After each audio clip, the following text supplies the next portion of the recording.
What really makes one indignant about suffering is not the suffering itself, but the meaninglessness of suffering.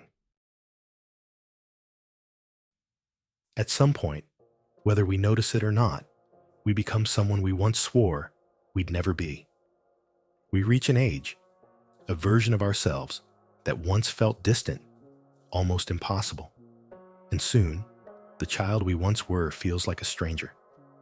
That sense of play, that effortless joy, that lightness of being, it fades, eroded by the steady tide of responsibility, disappointment, and cynicism.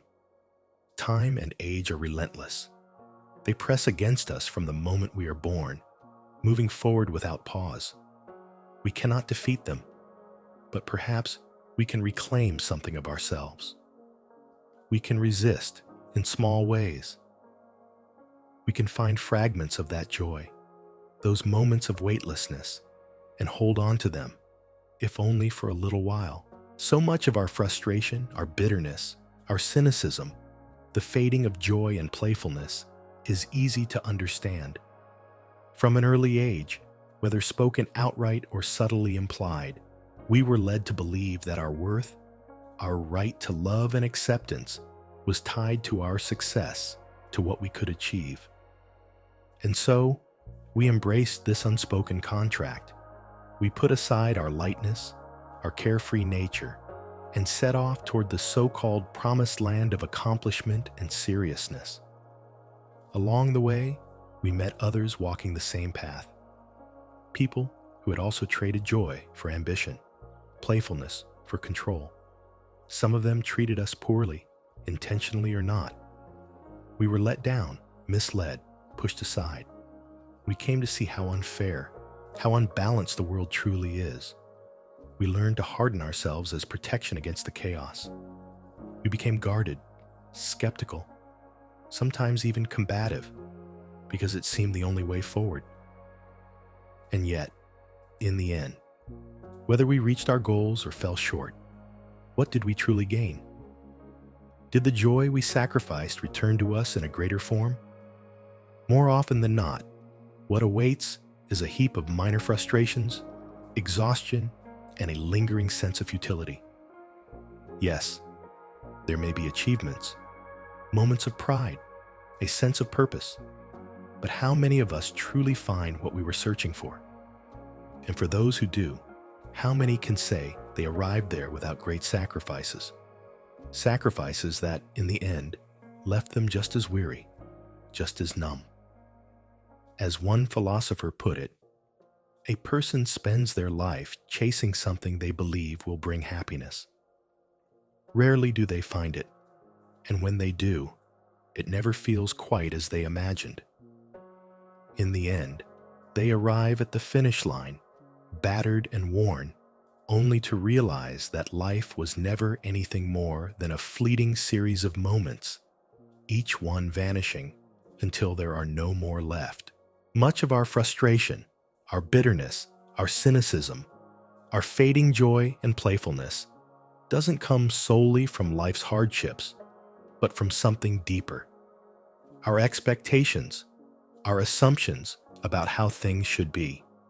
Strangely enough, disappointment often has its roots in something seemingly positive, hope. Many of our struggles with disillusionment stem from a belief we unknowingly carried from childhood. The belief that life would always feel as it once did, light and effortless, filled with the helium of laughter and possibility. That the weary adults around us were mistaken. That we would never become like the drained man on the train who scowled at our jokes, the exasperated woman who snapped at us for playing too loudly, the frustrated stranger who told us to stop skateboarding where we weren't supposed to. But over time, as days began to blur together, as responsibilities stacked up, as more and more things went wrong, we unconsciously started to understand them.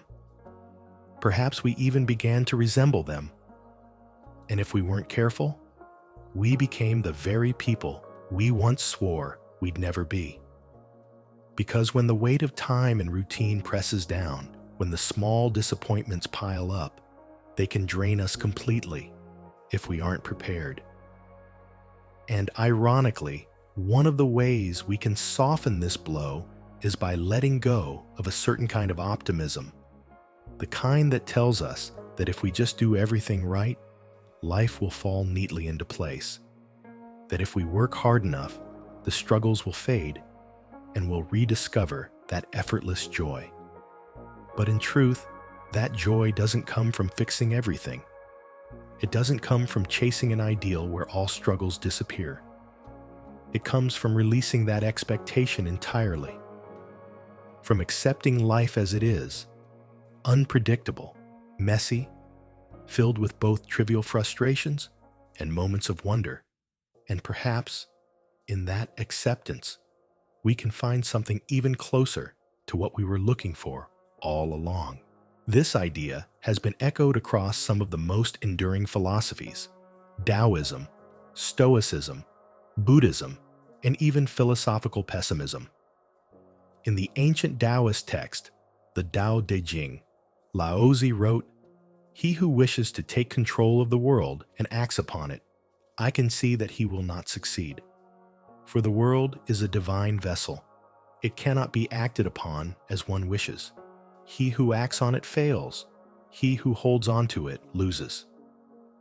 A reminder that the harder we try to bend life to our will, the more resistance we meet. French philosopher Albert Camus introduced the concept of the absurd to describe the disconnect between humanity's search for meaning and a universe that offers none. He wrote, "Man stands face to face with the irrational. He feels within him his longing for happiness and for reason. The absurd is born of this confrontation between the human need and the unreasonable silence of the world." In other words, neither life nor human existence is inherently absurd. Rather, absurdity emerges from the friction between our expectations and reality. And this idea extends beyond meaning. It applies to control, to happiness, to our constant attempts to make life align with our desires. Frustration doesn't arise from life itself, but from the gap between what we expect and what is. The way we experience the world is largely shaped by the way we choose to see it.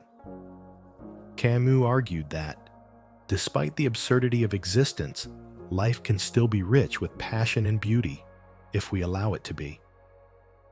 The mundane can be profound. Even struggles can hold a strange kind of meaning. As Friedrich Nietzsche once wrote, "I want to learn more and more to see as beautiful what is necessary in things. Then I shall be one of those who makes things beautiful. I do not want to wage war against what is ugly. I do not want to accuse. Looking away shall be my only negation. And all in all, someday, I wish to be only a yes-sayer." Of course, it's just as important to recognize that emotions like frustration, anger, or even cynicism aren't always harmful. In many cases, they're completely natural, sometimes even necessary. It makes sense to feel upset when things go wrong due to negligence. It's healthy to be assertive when our boundaries are crossed. A certain level of skepticism can be useful. And of course, having responsibilities, goals, and aspirations gives our lives direction and meaning.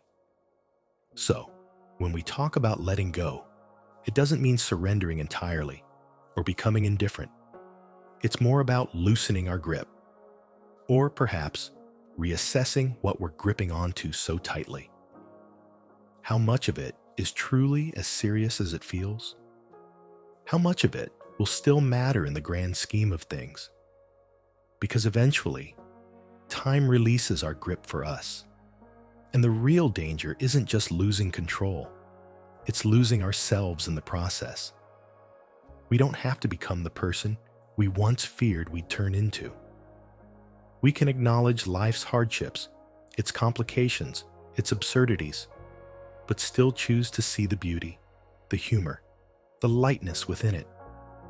We can still experience joy, curiosity, and wonder, even in a world that often feels chaotic and uncontrollable. And maybe, instead of resenting that absurdity, we can laugh at it. Thank you so much for watching. One of the most powerful things we can do is learn to understand and shape our own thoughts. To have more influence over what we experience, we have to make some of our unconscious thought patterns conscious. Of course, this isn't easy, but with the right tools, time, and effort, it does get easier.